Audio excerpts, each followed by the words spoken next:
Okay, so what I'd like to do now is share my thoughts and the thoughts that we've established within the white paper on the role that we can all play in combining the breakthrough science that Ben's just discussed with breakthrough communications. I absolutely believe that we as a collective very much have the power to help change outcomes for the cancer patients, for their families, and give them a much more positive outlook and really support them. I also think in the white paper that we've developed, the insights from the focus group, and the R&D we're going to do moving forward, we absolutely have the critical insights to be able to define oncology communications. And I also think that we have the ideas and we have the passion to really support all stakeholders, patients, carers, and the oncologist in their shared cancer journey. But before I start, what I'd love to do is just share with you some really quite remarkable stories. And with that, provide some interesting lessons that will shape some of the insights. First of all, I want to talk about Tom Telford. He was diagnosed with stage 4 melanoma in 2005, about 10 years ago. This particular skin cancer was typically fatal within just a year. He went through surgery, he went through chemotherapy, but despite all of his efforts and the efforts of his oncologist, unfortunately, it also spread to his liver and his kidney. As you can imagine, for a cancer patient, he was incredibly resolute. He said that death is not an option. He was then enrolled in a clinical trial, and he went for 12 weeks worth of immunotherapy. He then went to see his oncologist, who sat him down and gave him the incredibly bad news that despite this new treatment, the tumours had continued to grow. It was at this point that Tom Telford turned around and said, "I don't care what your scans say. I feel better." And as Ben described, this was really hard for the oncologist. All his experience, all his training, everything told him that if the tumours are getting bigger and bigger, it's a bad thing. Yet here he had a patient who was turning around saying, "This is the best I've felt in months." A couple of months later, Tom went to see his oncologist again. Miraculously, the tumours began to shrink. And 2 years after his initial diagnosis, the cancer had completely gone. He was absolutely cured, and he was a super survivor. Next, I'd like to introduce you to Richard Murphy. He was diagnosed with a rare form of melanoma in 2008. He was about 40 years of age, and he had 3 children. He went through 2 surgeries, radiation therapy, chemotherapy, but again, his tumours grew, and they spread to his lung and his spine. What was really positive is that his oncologist got him onto an IO trial. And what was really, really positive is that after 4 treatments, his tumours began to shrink. Unfortunately, 2 months later, they'd returned to growth and actually exceeded the original mass. He was immediately kicked off the trial. Fast forward to March 2012, he went on to a second IO trial. After the first 3 months, he'd had 6 treatments. He then went for a routine blood test before his next one. His blood levels were completely off the chart. He was immediately taken off the trial, hospitalised, and there was a serious concern about kidney failure. It was a crushing, crushing blow. 3 months later, he'd had no further treatments, nothing had really taken place, but he went to see his oncologist, and they're looking at the scans, and absolutely, the cancer had completely gone. It had melted away. And as Richard Murphy himself says, I was on 2 clinical trials, and I was kicked off 2 clinical trials, but he was cured from cancer. Another example of a super survivor. We're joined today by Purav Asher, who's down. Where's Purav? Hey. So we're joined today by Purav Asher. We met Purav and his fantastic wife, Paras, in our focus groups. And they shared with us the amazing story and some fantastic insights that have really gone on to shape the white paper. 10 years ago, Purav was diagnosed with cancer.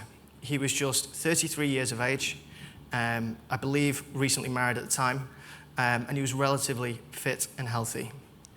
He went through fairly horrific scans and procedures, chemotherapy, and then he had an open and closed failed surgery. At this stage, his prognosis was just 9 to 12 months. This was 10 years ago. Really importantly, at this stage, his family and his wife took control of his treatment, and they insisted on a referral to Cyber Knife Clinic under the supervision of Dr. Andy Geyer. Just 10 weeks after that failed first operation, Purav was back having surgery with 3 of the most eminent surgeons within the area. The operation lasted 8 hours. He was in intensive care for 24 hours. 12 days later, he was back home, and he went on to an indefinite and preventative course of immunotherapy. 10 years later, after being given that prognosis of 9 to 12 months, he's alive and doing incredibly well. For all of these guys that are here that contribute to our focus groups, can you all just stand up and everyone will give you a massive round of applause? And come on, Purav, definitely you. Everyone, come on, please. Don't be shy. Come on. Don't be shy.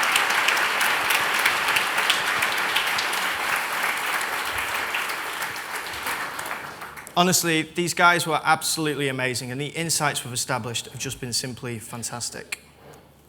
So, Tom Telford, Richard Murphy, and Purav Asher, these guys are what would be described as the super survivor. Unfortunately, they are the exception versus the rule. And our greatest challenge is going, how do we go from these lucky few to the collective survival of society versus cancer, and almost the end as we know it? There is no question it requires breakthrough science, but it also requires breakthrough communications, which is clearly our role. I think inequality is an incredibly powerful word. When we think about it in a health sense, we're thinking about finance, probably thinking a bit about geography, perhaps even education. What was unbelievably striking in the focus groups and the primary research was the massive inequality in information within cancer care. Massive inequality in information. What we're going to spend the next 15 minutes talking about is how we have the skills and the expertise to address this inequality in cancer care and really help to beat the big C. Our ambition. At the moment, when we're talking about oncologists, innovators are very much the exception versus the rule. What we need to make sure is the people who are engaging with the most breakthrough and emerging treatments are in the majority within oncologists. We're going to talk about how patients can play not just an active role in their immediate treatment, but actually an active role in everyone's treatment. And I want to talk about how we can play a role transforming carers into champions and advocates, project managers of care. It's really interesting when you think about innovators within oncology, because not long ago, these people were described as mavericks. They were the people who the industry frowned upon. They were the risk takers. They were the cavaliers. They were the outliers. Today, these same people are the bold ones, the courageous ones, the forward thinkers. What we need to do is build confidence, build knowledge, and build experience across all oncologists so we can make sure that all patients get a progressive approach to cancer care through their oncologist. But it is frighteningly difficult, and Ben touched on this. We used to think of cancer as just one disease. It's actually hundreds. According to the American Association for Cancer Research, cancer is actually 200 distinct diseases. This is beautifully illustrated by the Cancer Research UK logo, which breaks down the big C into the individual parts. But it makes it really challenging. Not only are there 200 different diseases, but the treatment algorithms have been completely revolutionized by immunotherapy. At this moment in time, there are 2,000 open trials. It is mind-blowing to consider these are all these dots, these are all treatments going from phase 1 and 2 to 3 to 4 to the market. Unbelievable. Against this backdrop, to stay up to date with cancer literature, you would need to read a frightening 17 articles every hour for 365 days a year with traditional forms of medical education. Imagine this versus the typical day of an oncologist. It's a huge issue because we're being squeezed at both ends. I'm having to see more patients year on year. Treatments are getting more complex, so I need more time year on year. My clinic tomorrow, I've got 61 patients booked. 61 patients. Is this in across the team? Right. I'll probably see 20 myself. The other 40 will be seen by the rest of the team. So Okay, across 7-8 hour clinic, I'll see 20 patients. That's roughly 20 minutes a case. Is that enough? No, it's not enough. What can I get through in 20 minutes? 5 or 10 minutes of that is reading the case notes and dictating letter and filling out forms. So I've maybe got 10 minutes to talk to a patient. It's a conveyor belt. It's a very, very difficult situation, and it's getting harder and harder all the time. The result of that, I think, is a really, really honest quote from Dr. Craig. Remember how smart I am, and remember how many degrees I've got on my wall. And remember how well I speak and how intelligent I am. But watch how. I don't know the patient's cancer at a molecular level. I don't know the mutations that are driving it. And I don't know if the drugs will work. Watch as I do the very best I can, but how I have to take a big slice of humble pie into the room as I approach the patient to talk about immunotherapy. Now, I don't think this represents every single oncologist. I don't believe they have necessarily this level of uncertainty. But our ambition has got to be to make this the absolute exception. And we do that by reducing this information inequality across oncologists. At the start of the presentation, I introduced you to the amazing story of Richard Murphy, one of our super survivors. He was on 2 different clinical trials. As I say, his cancer was cured. My question is really simple. How many other patients could have benefited if their oncologist knew this story and many more like it?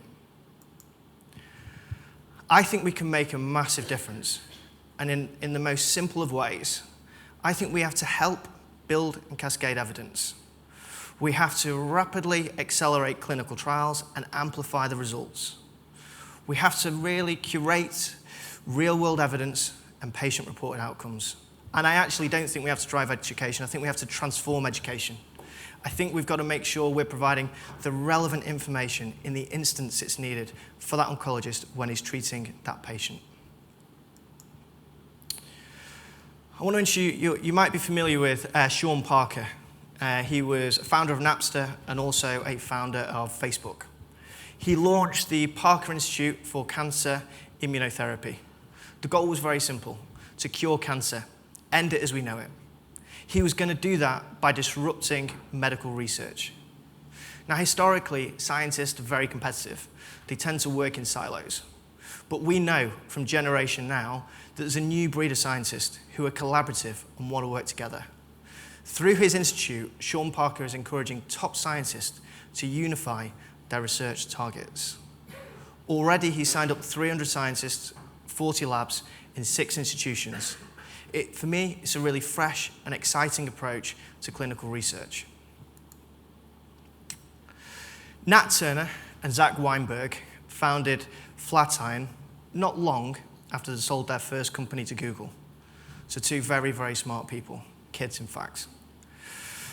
Before they founded Flatiron, Nat's 7-year-old cousin suffered with leukemia. It absolutely exposed him to just how fragmented the healthcare system was, as we've just heard from Ben. These 2 guys believed they could tackle and solve that problem. They believe that every single patient counts, that every patient provides a powerful legacy in the way I'm describing with super survivors that could benefit others. They believe that each patient's unique story teaches us something about cancer that helps us develop treatments more quickly. They also recognize that there's a massive technology challenge with real-world evidence that is unstructured, inaccessible in hospitals and clinics across hundreds of geographies, and we need to try and bring it all together. Flatiron is solving this by turning health data into actionable insights. Through their products, they're connecting community oncologists, academics, and hospitals. Flatiron are responsible for dramatically increasing the scale and value and accessibility of critical clinical evidence. A role within oncologists is number 1, it's to make them committed to immunotherapy. But I think more important than that, it's to make sure they have access to the relevant information in the moment it counts and when they're seeing that patient. And I believe if we do this, then all patients will have equal access to the most progressive cancer care, which is available. Patients. So I don't want to talk about patient support. I don't want to talk about disease awareness or subjective well-being. We've covered this all in Smiles That Save Lives. Instead, I want to talk about the critical role that all patients could play with equal access to information, and the critical role they can play in building clinical knowledge. I said earlier there was 2,000 open trials. 2,000 open trials.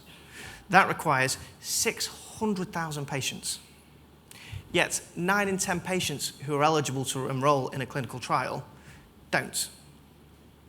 The role of communications does not just start when an IO treatment is prescribed in a clinic, which is 9 times out of 10 where we're working. It starts at the earliest stage of IO drug development. One of the greatest challenges that we face is the sheer number of IO drugs, and therefore the number of trials and the number of patients that are required. There's no question communications is critical in this space. Hold this thought. I want to share a film clip from one of our focus groups from our very own Phil Howes, and just appreciate the mental position and strength that Phil's demonstrating. Part of my way of handling it was to be angry. I'm naturally very competitive, and anger plays a part in that, and and I felt comfortable being angry at it. And I had a session with one of the nurses. It was almost as if she was trying to break me. So to kind of get me to cry, to get it out of me. But I was happy with where I was with it. And I found that I didn't like it. I'm quite upset about it, actually. For me, it's quite an inspirational kind of approach that Phil has, and it really provides an insight in terms of how we can drive towards this patient activist. I'd like to share now a different story, one which I'm sure that Phil would relate to, as most people will in this room, but very much from outside of cancer. So Emily suffered with cystic fibrosis. She was 17 when she recognized that she was most likely halfway through her life, with the expectancy being 34 or 35. This inspired her to establish Emily's Entourage, and she shipped tens of thousands of her own cells to laboratories all around the world. Amazing. To accelerate research and development, drive multi-stakeholder collaboration, and absolutely bring about and expedite the development of life-saving treatments. And this is a kind of activity that we have the opportunity to create within oncology. I'm going to share with you now 2 pieces of communication that took place within oncology and dissect it and discuss it. I think Angelina discussing her double mastectomy, probably one of the most courageous and brave things that anyone could possibly do. There is absolutely no question she had such a positive impact on so many people. She encouraged, or the story had an increase in BRCA tests by an estimated 64%. No question. Lots of people who went for those tests benefited massively from the story that Angelina had shared. But I think the media made a mistake. I think the media didn't carry the necessary medical and scientific information that went with this. As a result, there were lots of people who had the test who didn't need the test, who went through the emotional turmoil with no real purpose. And I think it's an important point that when we consider the stories we tell and the campaigns that we put together, that scientific rigor and medical credibility is absolutely critical. I want to return now back to the accumulation of medical data and the accumulation of clinical experience.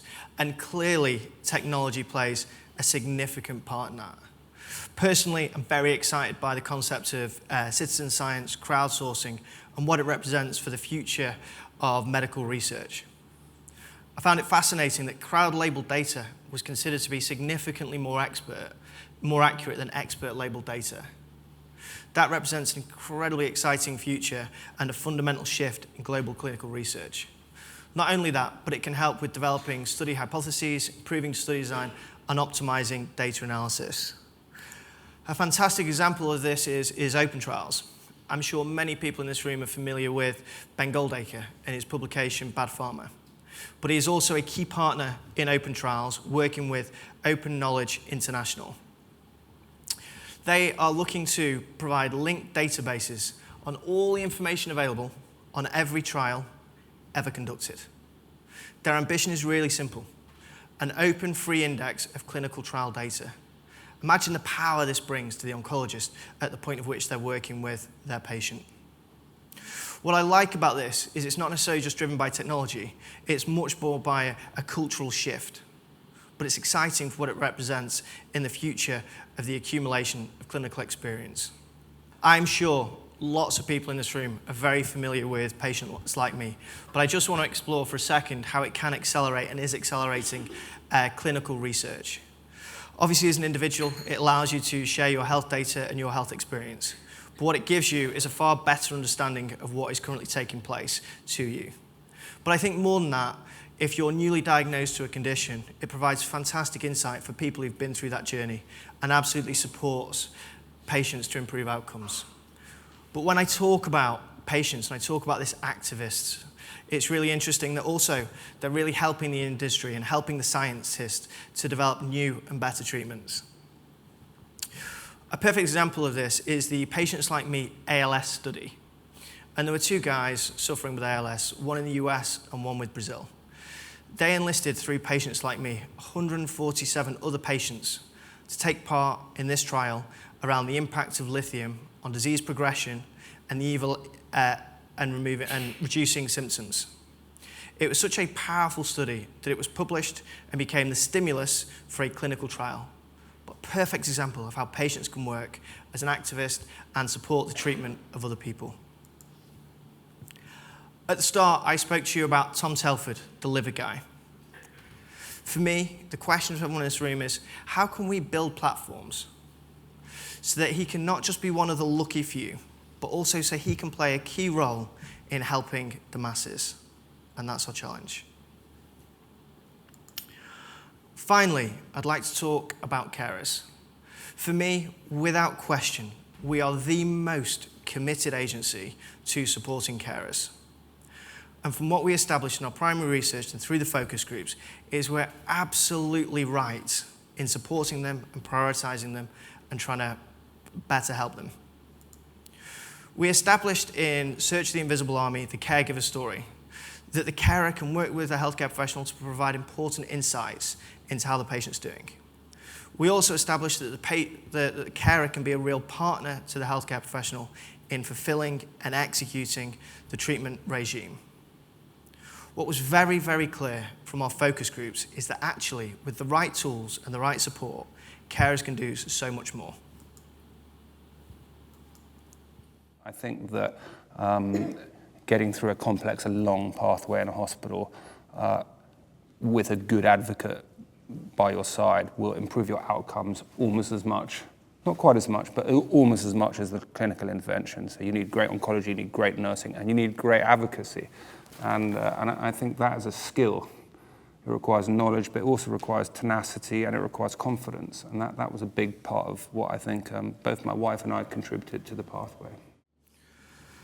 Parker is one of the most intelligent people I have ever come across. He is incredibly bright, really well educated, and very, very familiar with oncology. So I'd like to share with you a second story from someone who perhaps doesn't have their education and doesn't have their experience about oncology, but has had an equally profound effect on someone who they love. Stephanie Joho was 23 when she was diagnosed with colon cancer. Having been through all the necessary tests and scans, her oncologist said, and I kind of quote, "Your cancer is raging out of control, and there's almost nothing that can be done." Cancer had badly affected Stephanie's family, and in many ways, she was simply next. But her little sister refused to accept this. Now, unlike Parker, she really didn't understand the science or the medical terms. But with her basic understanding and using the power of Google, she was able to find the perfect clinical trial for her sister. A couple of weeks later, she was registered and she went for her first treatment. At this point, she describes that she was in crippling pain. She had this huge malignant mass in her midsection, and she started this trial. Within 3 days, the pain had subsided, and she was hungry for the first time in months. 2 months later, she went for a scan, and her cancer had completely gone. Her sister had very much saved her life. Stephanie says herself, oncologists can barely keep up. My sister found a trial that I was the perfect candidate for, and my doctors didn't even know it existed. It's an illustration of the power that a carer can play if we can support them in the right way. I'd like to share these two quotes with you now. Dad didn't spend his time frantically Googling treatment options. He didn't launch a GoFundMe campaign to pay for expensive treatment in America. He just accepted the doctor's verdict. I keep a file on my phone. It is a list of clinical trials, academic papers, cutting-edge treatments I could try if my cancer ever comes back. To know my disease, I reason, is to beat it. These two quotes are by the same person, Luke Arnold. The first quote is him describing his dad's response to his diagnosis by his oncologist. 3 months later, his dad was dead. The second quote is Luke describing his response to his cancer diagnosis 2 months after his dad had passed away. Luke is now doing incredibly well. The only question he has, and he's haunted by, should we have asked for a second opinion for his dad? I find this the most striking illustration of the inequality in information within cancer care. Here we're talking about a father and a son, and this is our challenge. I'd now like to play a short clip of Jess, who we're going to hear more of today, talking about the role that an advocate can play. How do we create the advocates to be there for the people that can't do it for themselves? Because I genuinely think that is a life-saving role. You know, how do we create a system where those advocates can work on behalf of patients who don't have that person assuming the role naturally within their family? I mean, I think it's such a crucial thing to both extending survival and also quality of life. So, I was going to leave you with a couple of thoughts. I started the presentation talking about Tom Telford, Richard Murphy, and also Purav, who's with us today. I outlined the critical partnership between the scientific discovery that Ben went through and the importance of breakthrough communications and how they need to work together. It's a point of view that's shared by the Association of Community Cancer Centres, who say, as the IO clinical landscape and volume information evolves, establishing effective education and strong lines of communication become even more important. Everyone in this room has the power, working with our clients, to fix this information inequality in cancer care.